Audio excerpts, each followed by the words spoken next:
Hey guys, welcome back. In today's tutorial, we're revisiting a subject that we've tackled before on the channel, and that is hand lettering and quote design. It's been a minute since we did this, and I think I've brought a lot more polish to the subject, so let's get started.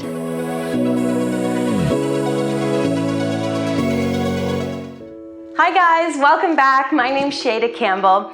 So if you follow along with our monthly schedule for the videos, you'll know that today we're going to be tackling hand lettering and quote design. And if you've been here for a minute, then you know that that's a subject that we've already done on the channel. So I started this YouTube channel in the spring of 2015 after blogging for a few years. And it wasn't until the spring of 2016 that I started posting regular videos. That was when Chris and I were spending just a few months living in Iceland, and I really had the time to dedicate to these weekly Friday videos. And if you were here back then, one of the very first videos that I did during those months was a hand lettering and quote design tutorial. But as the comments below that video will show, there was some technical issues. I was basically shooting on a phone or a tablet or a little point and shoot camera back then. The color's not great, the angles aren't great. So this is one that I thought was definitely worth a revisit. Hand lettering is such a big part of illustration or making greeting cards and all the stationery arts that we do on the channel. So I think it's going to be worthwhile. We'll do a different quote. I'll show you my process and let's just get started.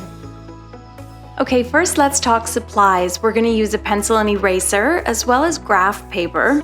And then you'll want some graphite transfer paper. This is from Speedball. It's dark on one side and it helps you to transfer the image that you create on the graph paper. You'll also need some tracing paper and then some washi tape or just a tape that comes off the page easily. I'm also using some nice paper. So I've got this little sketchbook which has a heavy card in it. And then to my left here, I also just have some nice cardstock. So using papers that have a nice heavy quality to them, it's going to make your project better. And then of course grab a good pen like a Pigma Micron, or I have the Derwent graphic black marker here. So the quote that I'm writing out today is, there are so many beautiful things to be happy about. And I'm just writing it out, starting with the very simple act of writing out the words, and then I'm circling which words are the most important or the ones that I want to focus on. So beautiful and happy, and then many and things are kind of like also important but not as important, and then the rest are sort of smaller words. And then once I've thought about which words are important, I want to think about the shape that I'll create my quote today. Is it going to be a rectangle, which alignment, a square, a circle, or alternatively you could even do a shape like a heart or a diamond or something. I mean, they're all shapes, but you know what I mean. So today, just to keep it straightforward, I'm going to do a rectangle, and I'm already thinking about how are these words going to fit into this space.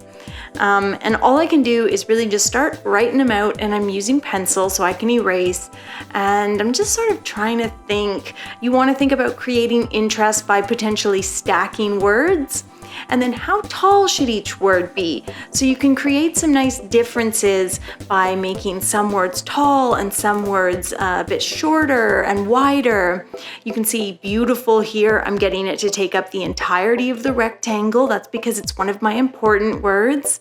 And then some of these other ones, like there are and to be, I'm going to make them smaller, but I can still create some interest by potentially stacking them.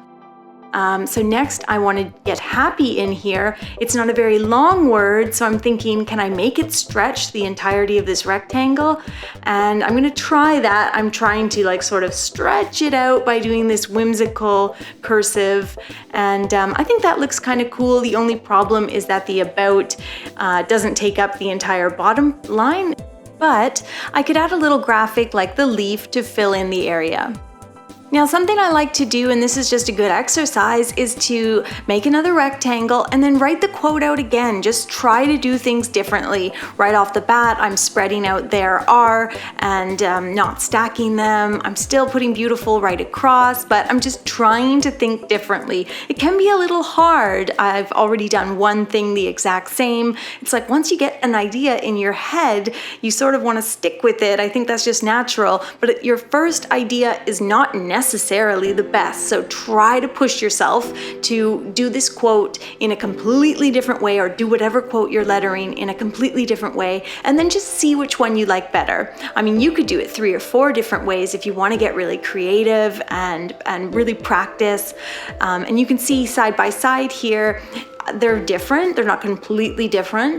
I think there are some things that I like better about the first one still. I like the interest factor of the stacking and so on, but it's just good practice to do it twice at least. And remember, when you do these initial run-throughs, you are not thinking about font styles at all. You're just thinking about layout.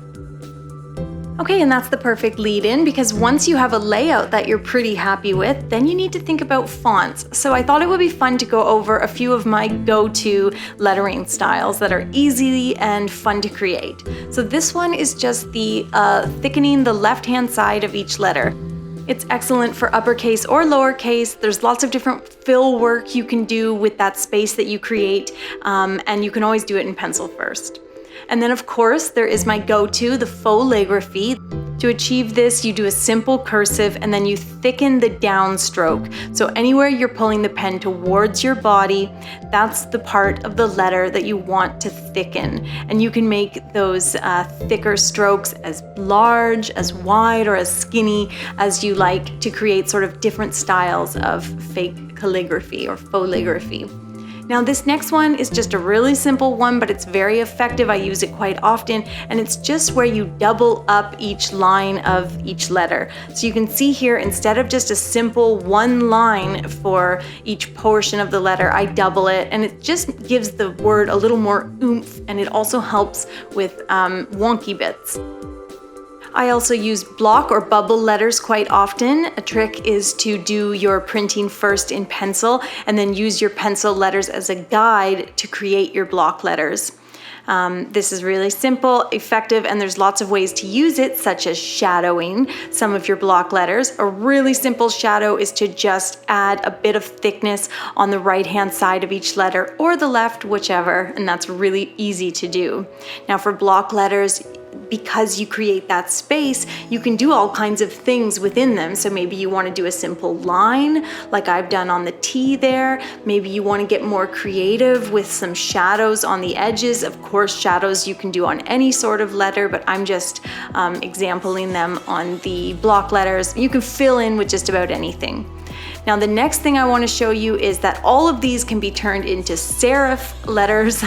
You don't need to know what that means. Basically, serif fonts have these little wingdings on them, so you can simply print a letter and then create the serif by adding these little hats and feet. And again, you can continue through all of these different handmade font styles. You can do thicken the left-hand side of your serif letter. You can do block serif letter. You can do block serif with a shadow. You can do block serif filled in with whatever, lines, stippling, anything you can think of. So get creative. These are my go-tos. Just a quick recap. We have thicken the left, faux calligraphy, thin and wide, the double line, the block letter with shadow, block letter with all kinds of shadows and lines and filling, and then of course all the different serif options if you add those little extra bits to your letters. And yeah, so once you've mastered, or not mastered, but once you've got comfortable with a couple fonts, then you can start to think about what might look good together within your quote, or what suits your quote. Is your quote very whimsical and fun and silly, or is it more serious? That might have an effect on what letters you choose or what styles you choose. But basically, now that I know my layout, what I'm doing here is working in pencil and then pen to create a second rough copy. First rough copy was all about layout. Second rough copy takes the layout and adds the lettering style. So you can see I've chosen a block letter. I'm doing the thicken the left-hand side. I'm doing some very simple print. And I wasn't sure about the so many, so I just left it till the end. It's always better to start with what you're sure about. Like I knew I wanted that happy to be the faux calligraphy. And that one I actually even did do within the layout rough copy, because I sort of knew I had to do a certain font to stretch that word out. I'm going to add my little leaves there to fill in some space. I also added some leaves on the block lettering for beautiful, so the leaves sort of become a part of the entire piece. I decided to do the word many in foligraphy as well, and it just wasn't really working. I wasn't sure what to do until I realized maybe I can make that N a capital letter, and then the whole word sort of fits in a little better. So don't forget, you can mix uppercase and lowercase within the piece, within one word. Just do what works for you and for your design. And then I decided to do the so with just a simple block shadow lettering. I hadn't done a shadow yet. Now the next step is what I would call our good copy, rough copy. What I want to do is lift my design off of this graph paper. So I'm using tracing paper and I'm just tracing everything, trying to make the letters straight, get rid of any sort of maybe little mistakes that might have been in my initial sketch. Then you can see once I lift that graph paper, I've got a nice rough copy and I can look for mistakes. You know, you can see beautiful gets a little smaller. I should have been watching for that with the graph paper. That's what that graph is for, but it's all good. That's why we keep transferring and checking. And now what I'm doing here is I'm going over this again. So this is a second piece of tracing paper that's on here. So this is my second trace. Now what I want to do is transfer the design on the first trace, the good copy, rough copy, and make a really, really good copy. And I'm just double checking everything. It's a good idea to make sure that the middle of your letters are all even. That's the waistline. That's something that will just help with everything looking nice and uniform. And just being really careful on this copy, because this is what I'm going to use to transfer to my cardstock or my notebook, my journal. So you can see here, what we've done is we've done a layout rough copy. Then we did a layout and lettering style copy. Then we transferred that onto tracing paper, and then we did one final trace to work out all the kinks. Now you don't have to do this many steps, or you could do more steps. You could do another trace to work out even more kinks and mistakes. But what I'm going to do now is I feel like I'm ready to put this into my little sketchbook. A good idea is to flip it once, actually. Once you've got it on the tracing paper, flipping it over, or anytime viewing your art in a mirror or flipped in reverse will always help you to find mistakes. Okay, but I'm taping it in with the washi tape, put that transfer paper dark side down, and then I just take a nice sharp pencil and I go over everything. Just carefully, you don't have to press really hard with the transfer paper. And there's what it looks like when you pull off that tracing paper. You should have a nice transfer and add in anything. Like what I want to do is add those beautiful little vines to the beautiful. So I didn't really want to do that with transfer paper. I'll sketch that in. And then once I'm done sketching, all I'm gonna do is go over this in pen, so I don't have to worry about, doing this initial design in my notebook and having tons of eraser dust and getting the page all messy. I do all that work on graph paper, so I have the graph to help me keep things straight. Then I have the tracing paper to help me keep what I love about my design and get rid of or change what I don't. And then I use my other tool, that transfer paper, to transfer it into the notebook. And using all of those tools, I think, can make you really successful and less frustrated when you want to design a beautiful quote. That's how mine turned out. I was pretty happy with it. There was some wonky bits. I think if I was gonna do it again, I would change the so many. I don't think that fit quite perfectly, but it was an exercise and this is how it actually turned out. Thank you guys so much for watching today. I hope you enjoyed this revisit to the subject of quote design, and I will see you next Friday with a new tutorial.